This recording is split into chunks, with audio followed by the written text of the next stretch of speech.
नमस्कार दोस्तों, बात है 26 नवंबर 1983 की। सुबह के 6:40 हीथ्रो एयरपोर्ट के पास एक इंडस्ट्रियल एस्टेट। नवंबर की ठंडी सुबह थी। गार्ड्स को जरा भी अंदाजा नहीं था कि अगले 10 मिनट उनकी जिंदगी हमेशा के लिए बदलने वाले हैं। ये पूरी कहानी एक सिंपल सी डकैती जैसे प्लान से शुरू हुई थी, लेकिन धीरे धीरे यह ब्रिटिश इतिहास की सबसे खतरनाक क्राइम स्टोरीज में बदल गई। 1983 में लंदन के पास हीथ्रो एयरपोर्ट के नजदीक एक वेयरहाउस को लूटने का प्लान बना था। प्लान बेहद सिंपल था। 6 लोग, बंदूकें और गार्ड्स को डराने के लिए पेट्रोल। लेकिन जैसे ही स्टील वॉल्ट का दरवाजा खुला, जो नजारा सामने आया उसने पूरी कहानी का रुख ही बदल दिया। 3 टन सोना, 6,800 गोल्ड बार्स। दोस्तों, इतने सोने की वैल्यू 1983 में लगभग 260 करोड़ रुपए के आसपास थी और आज के समय में उसकी कीमत 8,000 करोड़ रुपए से भी ज्यादा हो चुकी होती। जो एक क्विक जॉब होनी थी, वह ब्रिटिश इतिहास का सबसे बड़ा गोल्ड हीस्ट बन गया। आज हम बात करेंगे हीथ्रो एयरपोर्ट लूट, ब्रिटेन्स बिगेस्ट गोल्ड हाइस्ट। दोस्तों, शनिवार का दिन था, 26 नवंबर 1983 सुबह का समय। वेयरहाउस के अंदर सिर्फ 2 गार्ड ड्यूटी पर थे। सब कुछ बिल्कुल नॉर्मल लग रहा था। रूटीन शिफ्ट, रूटीन काम, कुछ भी अनयूजुअल नहीं। एक गार्ड था, एंथनी ब्लैक, अपनी शिफ्ट कर रहा था, रोज की तरह काम कर रहा था। उसे बिल्कुल भी अंदाजा नहीं था कि जो अगले कुछ मिनट होने वाले हैं वो सिर्फ उसकी जिंदगी ही नहीं बल्कि ब्रिटिश इतिहास बदलने वाले हैं। सुबह 6:40 बजे एक सफेद वैन आई और उसमें से 6 हथियारबंद लोग उतरे। लीडर था ब्रायन रॉबिन्सन, पूरे प्लान का मास्टरमाइंड। उसका close partner Mickey McEvoy. Walt on escape plan handle कर रहा था जैक होम्स। लॉजिस्टिक्स और गाड़ियों का सिस्टम चार्ली विल्सन देख रहा था। आर्म्ड सपोर्ट के लिए रोनाल्ड फिश था और अंदरूनी एक्सेस और वॉल्ट हेल्प के लिए माइक स्टील। ये लोग अंदर घुसे, गार्ड्स को गन पॉइंट पर पकड़ लिया, जमीन पर गिरा दिया, बांध दिया, उन्हें मारा पीटा, उनके ऊपर पेट्रोल डाल दिया और सीधी सी बात बोली, वॉल्ट नहीं खोला तो जिंदा जला देंगे। डर इतना ज्यादा था कि गार्ड्स के पास कोई ऑप्शन ही नहीं बचा और फिर वॉल्ट का दरवाजा खोल दिया गया। गैंग को लगता था कि अंदर सिर्फ 3 मिलियन पाउंड कैश मिलेगा, लेकिन जब वॉल्ट के क्रेट्स खुले तो अंदर से क्रेट्स के क्रेट्स गोल्ड बुलियन निकले। 3 टन सोना, इतना ज्यादा कि उनके पास ना ट्रक स्पेस था ना प्रॉपर प्लानिंग। लेकिन लालच सब पर भारी पड़ गया। जो कुछ उठा सकते थे उठा लिया, सोना, हीरे, कैश, और फिर सब कुछ सफेद वैन में भरकर निकल गए। जब तक पुलिस पहुंची सब कुछ खत्म हो चुका था। सबसे पहले पुलिस ने गार्ड्स के स्टेटमेंट लिए, सीसीटीवी फुटेज चेक की, वेयरहाउस के सिक्योरिटी लॉग्स देखे और आसपास के इलाकों में रोड ब्लॉक्स लगा दिए। गार्ड्स के जख्मों और उनके बयान से साफ हो गया कि गैंग भारी हथियारों से लैस थी और हिंसा का इस्तेमाल किया गया था। इन्वेस्टिगेटर्स का शक तुरंत वेयरहाउस कर्मचारी एंथनी ब्लैक पर गया, क्योंकि सिर्फ एक इनसाइडर ही वॉल्ट का एग्जैक्ट टाइमिंग, एक्सेस सीक्वेंस और इंटरनल सिस्टम जान सकता था। सफेद वैन के रूट्स ट्रेस करने के लिए ट्रैफिक कैमरे, चश्मदीद रिपोर्ट्स और लोकल मूवमेंट डेटा इकट्ठा किया गया, लेकिन सोने और कीमती सामान का वजन इतना ज्यादा था और गैंग की प्लानिंग इतनी तेज थी कि उनकी एग्जिट स्पीड अनमैच्ड रही। पुलिस को चेज करने का मौका तक नहीं मिला। इनिशियल इन्वेस्टिगेशन के दौरान अथॉरिटीज के सामने एक क्लियर पिक्चर आ गई। ये कोई नॉर्मल डकैती नहीं थी, बल्कि एक highly planned inside assisted on operation था। दोस्तों, उस समय भी सीसीटीवी कैमरे होते थे, लेकिन उनका कवरेज बहुत लिमिटेड और इम्परफेक्ट होता था। इन्वेस्टिगेटर्स के मुताबिक लुटेरों को वेयरहाउस के सोफिस्टिकेटेड सिक्योरिटी सिस्टम्स का एग्जैक्ट नॉलेज था, जिसमें सीसीटीवी की पोजीशनिंग, ब्लाइंड स्पॉट्स और अलार्म सिस्टम्स शामिल थे। इसी जानकारी की वजह से वे कैमरों और अलार्म्स के बीच से बिना पकड़े गए काम कर गए। पुलिस ने ये भी साफ किया कि गैंग को vault access points, internal routes और सिक्योरिटी प्रोसीजर्स का पूरा ज्ञान था, जिसकी मदद से वे बिना किसी गंभीर रेजिस्टेंस के वेयरहाउस के अंदर तक पहुंचे और बिना कैप्चर हुए अपना ऑपरेशन पूरा कर गए। शुरुआत में पुलिस के हाथ बिल्कुल खाली थे। ना सोने का कोई डायरेक्ट ट्रेस मिला, ना गैंग का कोई सॉलिड लोकेशन, ना ही कोई इमीडिएट अरेस्ट। ऐसा लग रहा था जैसे पूरा ऑपरेशन हवा में खुल गया गया हो। लेकिन पुलिस ने इन्वेस्टिगेशन बंद नहीं की, क्योंकि ये कोई नॉर्मल चोरी नहीं थी। ये ब्रिटिश इतिहास का सबसे बड़ा गोल्ड हीस्ट था। प्रेशर हर तरफ से था। मीडिया, सरकार और पब्लिक सब जवाब चाहते थे। और फिर धीरे धीरे एक चीज नोटिस होने लगी। चोरी हुआ सोना मार्केट में वापस दिखने लगा, अलग अलग जगहों पर, अलग अलग फॉर्म में, कहीं मेल्टेड गोल्ड के रूप में, कहीं रिफाइंड गोल्ड के रूप में, और कहीं लीगल सप्लाई चेन के जरिए चुपचाप सर्कुलेट करता हुआ। एक बात बिल्कुल साफ हो गई, ये सिर्फ एक हिस्ट नहीं थी, बल्कि एक सिस्टमैटिक लॉन्ड्रिंग ऑपरेशन चल रहा था। इसी पैटर्न को ट्रेस करते हुए पुलिस के सामने एक नाम उभर कर आया, केनेथ नोये,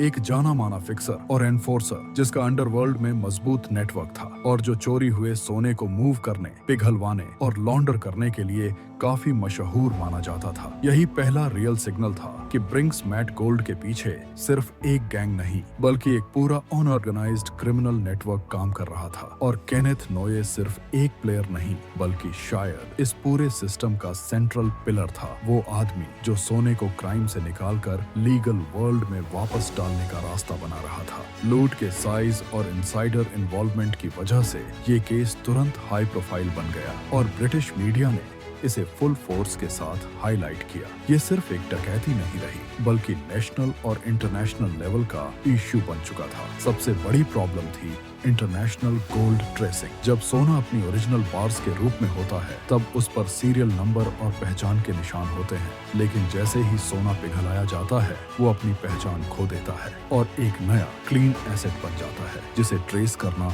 लगभग नामुमकिन हो जाता है। रिपोर्ट्स के मुताबिक चोरी हुआ बुलियन स्विट्जरलैंड, दुबई और दूसरे इंटरनेशनल मार्केट्स तक पहुंच चुका था, जहां वो लीगली ट्रेड किए गए सोने के साथ मिक्स हो गया। 1980 के दशक में क्रॉस बॉर्डर डेटा शेयरिंग बेहद कमजोर थी। डिजिटल ट्रैकिंग सिस्टम्स एडवांस नहीं थे और ऑफशोर फाइनेंशियल सीक्रेसी बहुत मजबूत थी। इसीलिए अथॉरिटीज के लिए ग्लोबल लेवल पर सोने की मूवमेंट ट्रैक करना लगभग नामुमकिन हो गया और ज्यादातर सोना कभी रिकवर ही नहीं हो पाया। इस डकैती ने दुनिया को ये दिखा दिया कि एक सिंगल वेयरहाउस ब्रीच भी पूरे इंटरनेशनल फाइनेंशियल इकोसिस्टम की कमजोरियों को एक्सपोज कर सकता है। जैसे जैसे पैसा बढ़ता गया, गैंग लापरवाह होती चली गई। मिकी मैकएवॉय ने कैश से मेंशन खरीद लिया और लग्जरी लाइफस्टाइल जीनी शुरू कर दी, जिस पर पुलिस की नजर पड़ने लगी और पैरेलल इन्वेस्टिगेशंस चुपचाप चलती रही। लेकिन कहानी तब और डार्क हो गई जब मर्डर्स शुरू हुए। जो लोग सोने के पास थे, जो सीक्रेट्स जानते थे, जो लॉन्ड्रिंग नेटवर्क का हिस्सा थे, वो एक एक करके मरने लगे। लंदन के ज्वेलर्स, मनी लॉन्ड्रर्स और अंडरवर्ल्ड एनफोर्सर्स तक को टारगेट किया गया और हत्याएं स्पेन, नीदरलैंड्स और साउथ अफ्रीका तक फैल गईं। मीडिया ने इस मौतों की श्रृंखला को ब्रिंक्समैट कर्स नाम दिया और 20 से ज्यादा लोग जो इस नेटवर्क से जुड़े थे या तो मारे गए या रहस्यमय तरीके से गायब हो गए, जैसे ये सोना सिर्फ पैसा नहीं बल्कि मौत भी साथ लेकर आया हो। पुलिस ने केनेथ नोये को सीधे रेड करके पकड़ने के बजाय अंडरकवर सर्विलांस के जरिए ट्रैप करने का प्लान बनाया। ब्रिंक्समैट डकैती के बाद नोये पर पुलिस का फोकस बहुत ज्यादा हो चुका था, खास तौर पर जब इन्वेस्टिगेटर्स को ये साफ होने लगा कि चोरी हुआ सोना पिघलाकर लीगल मार्केट में सिस्टमैटिक तरीके से डाला जा रहा है। डायरेक्ट एविडेंस मिलना लगभग नामुमकिन था। इसीलिए पुलिस ने ट्रेडिशनल एक्शन के बजाय साइलेंट मॉनिटरिंग का रास्ता अपनाया। ऑफिसर्स ने नोये की मूवमेंट्स, उसके बिजनेस डीलिंग्स और उसके कॉन्टैक्ट्स को चुपचाप ट्रैक करना शुरू किया। उसके फाइनेंशियल ट्रांजैक्शंस मॉनिटर किए गए, गोल्ड डीलर्स और इंटरमीडियरीज पर नजर रखी गई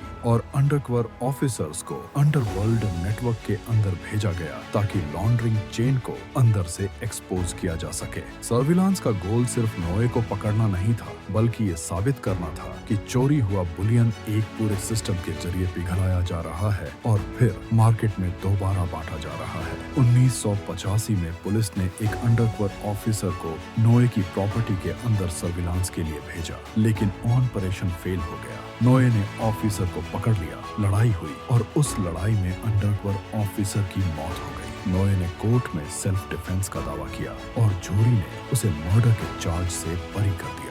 हाँ, बाद में लॉन्ड्रिंग और रिलेटेड चार्जेस में उसे जेल जरूर हुई, लेकिन वह मर्डर केस से बच गया। सालों बाद 1996 में एक रोड रेज इंसिडेंट के दौरान नोए ने एक युवा लड़के स्टीवन कैमरून की हत्या कर दी। इस बार नोए ने पुलिस का इंतजार नहीं किया, वह सीधे अंडरग्राउंड हो गया और देश से भाग गया। इसके बाद एक इंटरनेशनल मैनहंट शुरू हुआ। यूके पुलिस, इंटरपोल और स्पेनिश पुलिस सब मिलकर उसे ट्रैक करने लगे। 1998 में स्पेन के बारबेटे टाउन में एक ब्रेक थ्रू हुआ और नोए को गिरफ्तार कर लिया गया। उसे यूके वापस लाया गया, ट्रायल चला और आखिरकार 2000 में केनेथ नोए को स्टीवन कैमरून की हत्या के केस में उम्र कैद की सजा सुनाई गई। यह वही आदमी था जिसे कभी ब्रिंक्स-मैट गोल्ड लॉन्ड्रिंग नेटवर्क का शैडो मास्टरमाइंड माना जाता था और जिसका नाम सालों तक क्राइम, खून और सोने के साथ जुड़ा रहा। लेकिन कहानी यहीं खत्म नहीं होती। 2019 में लगभग 20 साल जेल में रहने के बाद केनेथ नोए को पैरोल मिल गई। पब्लिक आउटरीच हुआ।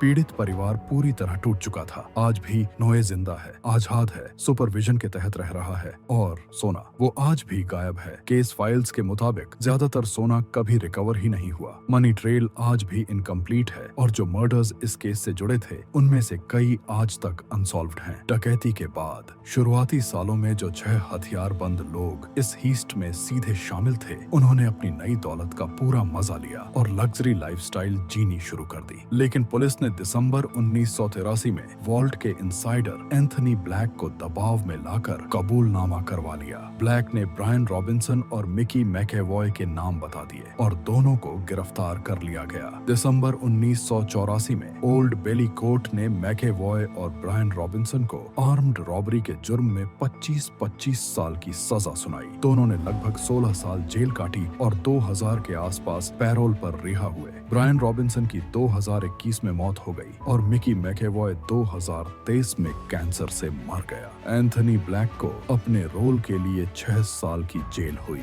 बाकी 4 Jack Holmes, Charlie Wilson, Ronald Fish और माइकल स्टीव, इनमें से किसी को भी डकैती के लिए उम्र कैद नहीं मिली। ऑफिशियल रिकॉर्ड्स के मुताबिक ब्रिंक्स-मैट डकैती के लिए उनका डायरेक्ट कन्विक्शन साफ तौर पर एस्टैब्लिश नहीं हो पाया। ये लोग अपने अपने केसों, मनी ट्रेल और कनेक्टेड क्राइम्स के जरिए अलग अलग इन्वेस्टिगेशंस का सामना करते रहे। कुछ लिंक्ड क्रिमिनल एसोसिएट्स जैसे जॉन पामर और ब्रायन रीडर को चोरी हुए सोने को हैंडल करने के मामलों में 8 से 12 साल तक की जेल हुई। लेकिन ओरिजिनल रॉबरी क्रू में से सिर्फ मैकेवॉय और रॉबिन्सन ही ऐसे थे जिन्हें आर्म्ड रॉबरी के लिए सही मायनों में लंबी सजा मिली। आज भी इस केस से जुड़े कई सवाल अनसुलझे हैं। सोना कहाँ गया, कौन कौन शामिल था, सिस्टम के अंदर से किसने मदद की, ये सारे राज आज भी अंधेरे में हैं और शायद कुछ लोग आज भी पूरा सच जानते हैं लेकिन बोलते नहीं। पुलिस इन्वेस्टिगेशन के मुताबिक ब्रिंक्स-मैट का सोना कभी भी पूरी तरह रिकवर नहीं हुआ।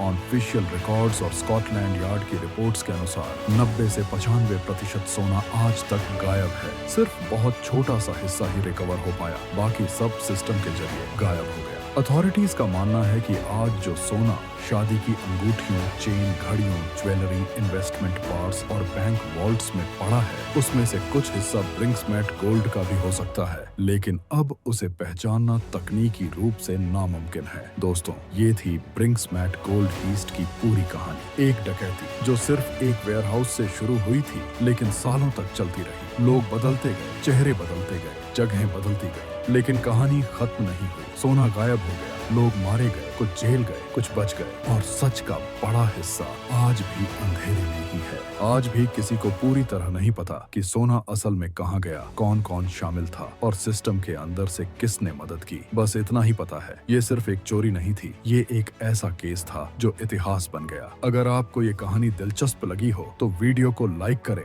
शेयर करें और ट्रू स्टोरीज टीवी को सब्सक्राइब करें ताकि ऐसी ही रियल स्टोरीज, रियल केस और रियल मिस्ट्रीज आप तक पहुंचती रहे। मिलते हैं नेक्स्ट वीडियो में एक और सच्ची कहानी के साथ।